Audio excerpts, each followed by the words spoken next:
everyone! Welcome to a fresh episode of Kitchen Stories, ang show na talaga namang busog sa sarap at kwento, kaya paborito ng mga moms at mga kids. My name is Chef Chin and this is my daughter. Yes, and this episode is brought to you by Magnolia Quick Melt Cheese.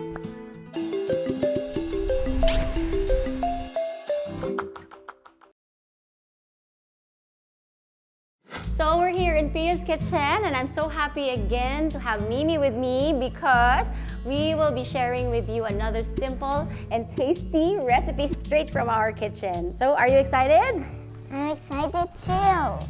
And sa mga moms who's watching right now, invite your kids because there's no better time than to get your children involved in cooking. It's a lifelong skill that we can teach our young ones and one way also to bond with your family. And later, Mimi and I will share a story that everyone will surely enjoy and learn from. Yahoo! My favorite part. But before we tell you our story, Mimi, I'm going to ask you to bring me that brown basket. Oh, the surprise basket. Inside our basket, it's either a fruit or a vegetable. So, without peeking, Mimi, I want you to hold it and tell me how it feels. Is it, spiky? No. No, I wonder what it is. Is it big? A little. A little? Do you want to see what's inside? Yes. All right, let's go. Pull it out. What is it? Onion. An onion! Yes! Today we're cooking with onion and it's a staple in all over the world. Onions is really good for cooking. It gives flavor and adds to your savory dishes. But do you know that when you slice onion, it makes you cry? Because when you cut onion, it has a gas that reacts and irritates your eyes. Some people, they put it in the freezer. Some people, they run it underwater. But I think when you cut onion, you just have to be fast. So moving on to our recipe today, the dish that we will be preparing for you is a sure hit, especially for all the kids or K-pop fans. And today's recipe is Korean beef stir fry, made more special with Magnolia Quick Melt cheese. Sounds delicious, Mommy. Yes, Mimi, it may look difficult, but it's actually really easy to prepare. So for our Korean beef stir fry with melted cheese, we are going to need the following: 500 grams of tenderloin, thinly sliced, 1 white onion grated, half a pear grated, 2 tablespoons of sugar, brown, 1/2 cup soy sauce, 2 tablespoons of oyster sauce, salt and pepper to taste, sesame seeds to garnish.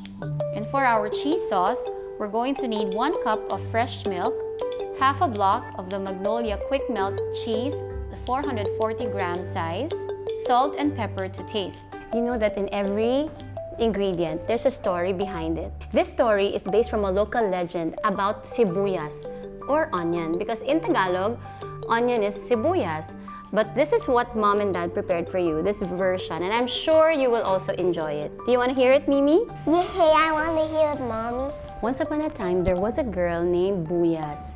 Buyas was the daughter of a tribal healer. He's like a doctor, you know, and a farmer living in the foothills of a mountain.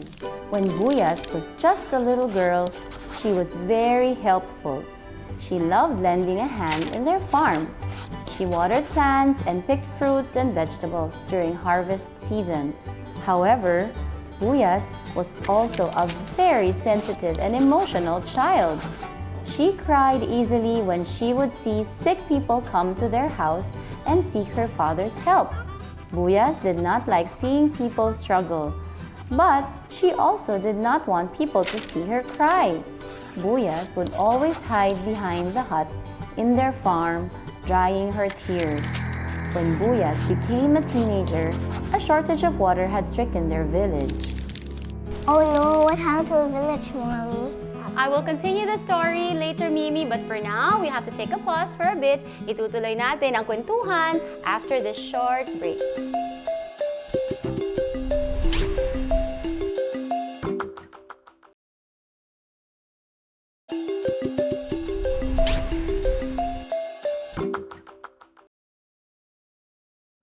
Welcome back! You're watching Kitchen Stories here on CNN Philippines.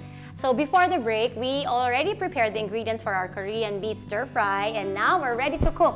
Are you ready, Mimi? Yes, Mommy. All right, so now we'll prepare first off let's start making the marinade. So let's get a bowl. This is Mimi's favorite part. All right, so let's put the sugar. So you can use brown sugar. You can also use white sugar if you don't have. So we'll use our soy sauce. And then let's put some oyster sauce. Let's add our secret ingredient, our onion that's been grated. So let's put pears.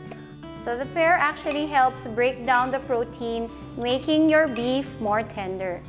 Okay. So now you can mix. Very good, Mimi.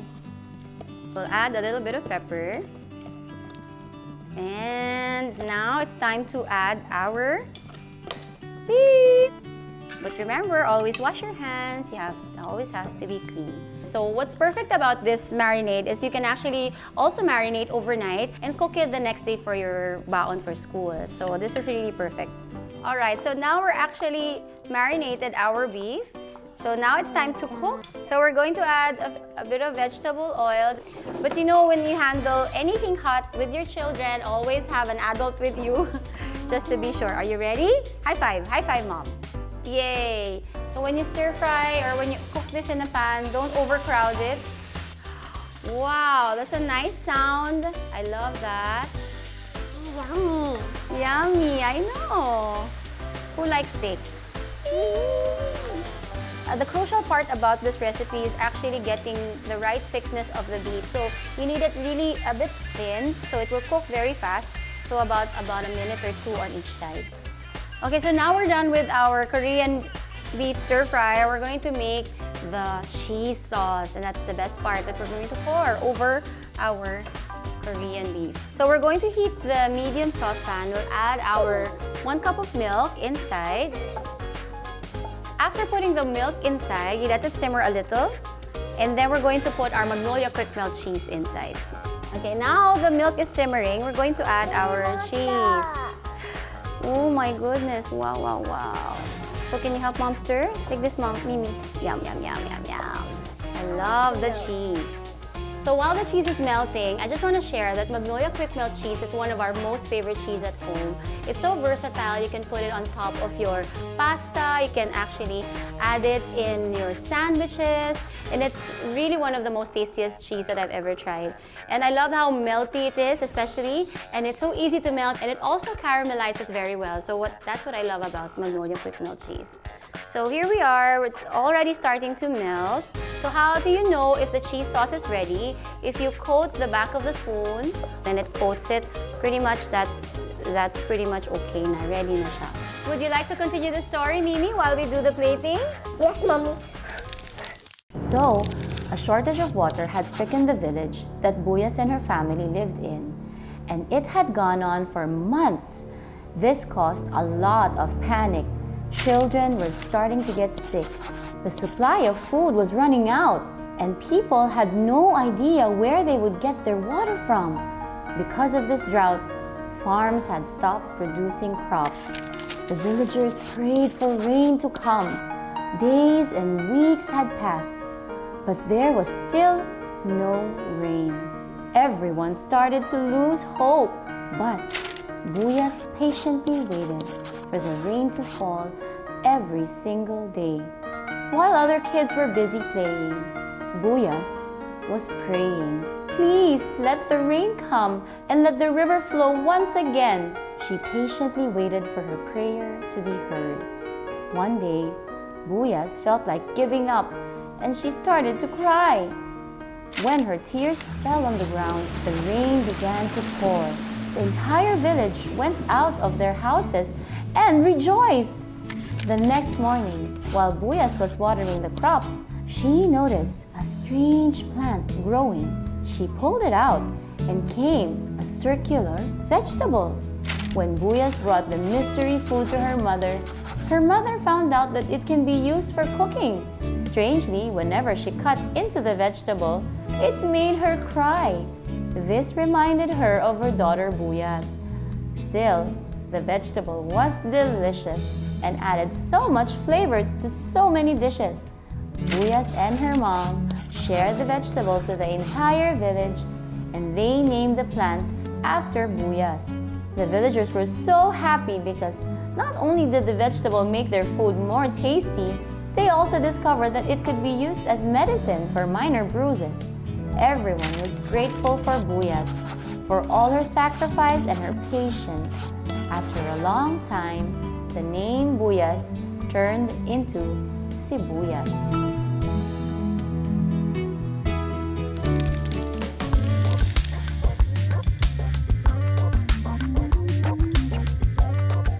So now it's time to add our cheese on top of the Korean stir fry. Yum! I told you, it's so good! Isn't this so glorious? There's something about the velvety cheese over anything. It makes life much better, I think. So now, our Korean beef stir fry with melted quick melt cheese sauce. Yum, yum. Let's eat! Presenting Mimi's Korean beef stir fry made more special with Magnolia quick melt cheese. I can imagine how this tastes. I'm so excited to try it. It's so yummy. I want to give it a shot. How about you, Mimi? You like? So yummy, Mommy. You have tried it? Oh, how about me? Okay, let me give it a try. Oh my god. I can't talk. It's so good. The Magnolia quick melt cheese is so perfect. It blends in this dish so well. It has a creamy texture. It's milky. Oh my, it makes this dish a lot special. I have to say, this recipe is going to be a favorite in your family. Oh, yummy, success. I love it. All right, so, Hagma, Mimi, what did you learn from the story of buyas? Patience, Mommy. Very good, Mimi, patience. That's why when you are patient and when you pray, good things can happen to you. Right, Mimi? Well, that's for our today's episode of Kitchen Stories. See you again next time for more hearty meals and inspiring stories. My name is Chef Chin and this is... See you again next time here on CNN Philippines. Bye! Bye.